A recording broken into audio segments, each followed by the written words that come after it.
کب کسی کے اثر میں رہے، ہم تو چبھتے سبھی کی نظر میں رہے۔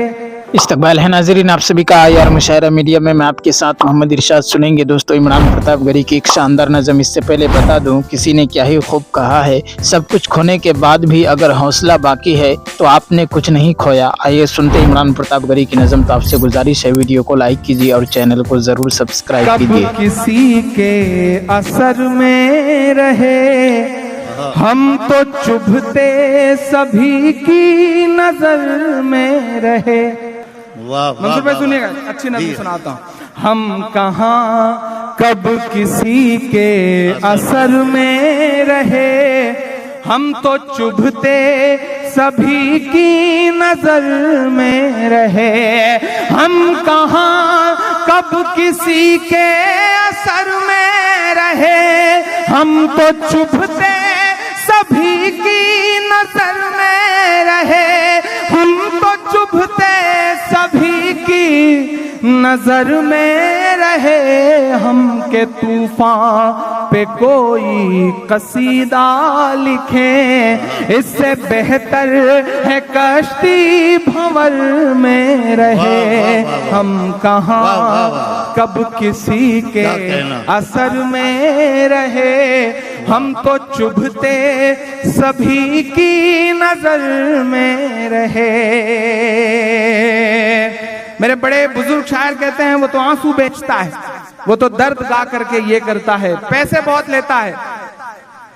روشن بھائی میں یہاں آنے سے پہلے میں نے اپنی ذمہ داری سمجھی اور میں اودھیش کمار کے گھر گیا، پوری شاعر برادری کی طرف سے گیا اور اس کینسر پیڑت ماں کو اپنی طرف سے 1 لاکھ روپے دیتے ہوئے کہا، میں نے کہا ماں اپنا علاج کروائیے گا، جو ضرورت پڑے گی مشاعرے سے کما کے کوشش کروں گا کہ آپ کا علاج اور کرا سکوں اور خرچ کر سکوں۔ اگر جو کچھ کر رہا ہوں اس میں جو ایمانداری ہے، اگر اس کے احساس تک پہنچے گا تو مجھے بتائیے گا۔ ہم کہاں کب کسی کے اثر میں رہے، ہم تو چبھتے سبھی کی نظر میں رہے۔ مت سمجھنا کہ میں گیت گاتا رہا، میں تو زخموں پہ مرہم لگاتا رہا۔ مت سمجھنا کہ میں گیت گاتا رہا، میں تو زخموں پہ مرہم لگاتا رہا۔ یہ سمجھ کر کہ ظالم پگھل جائے گا، میں ترنم میں ماتم مناتا رہا۔ میں ترنم میں ماتم مناتا رہا، جب تلک ظلم کی شام جاتی نہیں،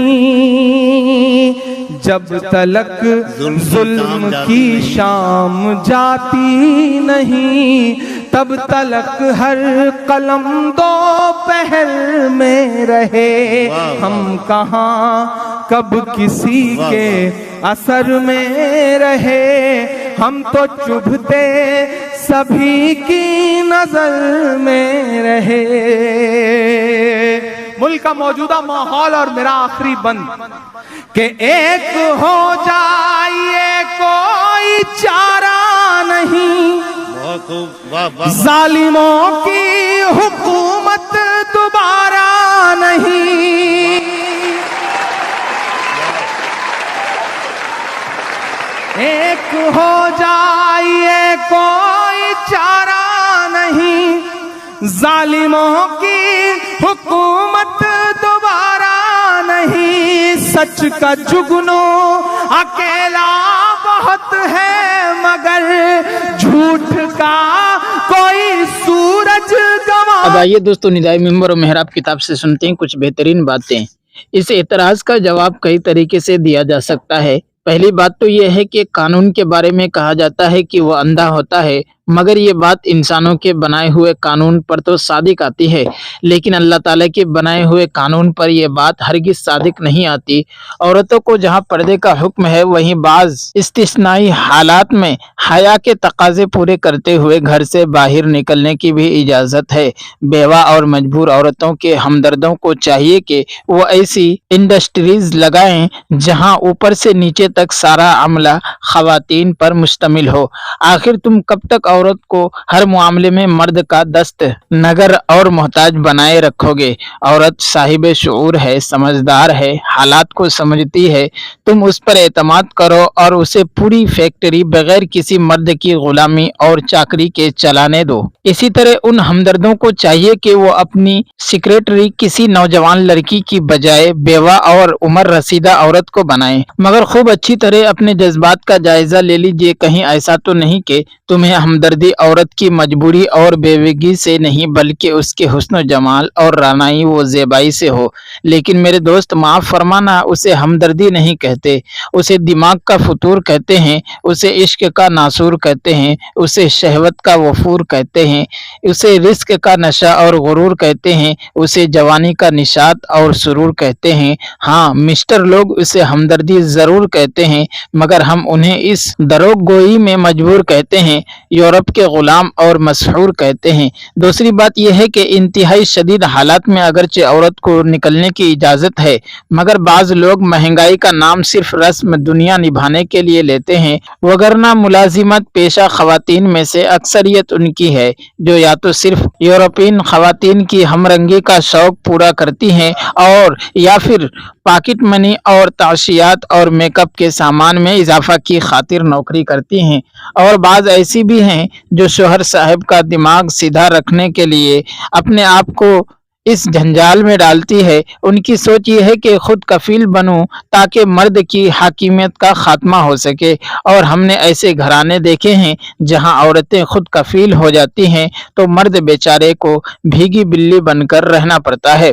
और ऐसे ही मर्दों के बारे में ही हमने अखबारात में पढ़ा था कि उन्होंने यूरोप के किसी शहर में बीवियों की ज्यादतियों के खिलाफ बाकायदा जुलूस निकाला था। नताइज बेपर्दगी और मर्द व जन के बेरोक टोक इख्तिलात के जो नताइज सामने आ रहे हैं वो बड़े ही हौलनाक हैं, और हम सब इन नताइज को अपनी आंखों से देख रहे हैं, मगर खामोश हैं। हम बेहिस हो चुके हैं, हमने अपनी गैरत का सौदा कर लिया है, और हमने फहाशी को अपनी सकाफत का एक लाजमी जुज़्व समझ लिया है। इन नताइज में से जो सबसे बड़ा नतीजा हमारे सामने आया है वो है जिना की कसरत, और इस जिना के नतीजे में नाजायज बच्चे भी कसरत से पैदा हो रहे हैं। आज से कई साल कबल लंदन के रोजनामा टाइम्स ने खबर दी थी कि लंदन का हर 8वां बच्चा हराम की पैदाइश है।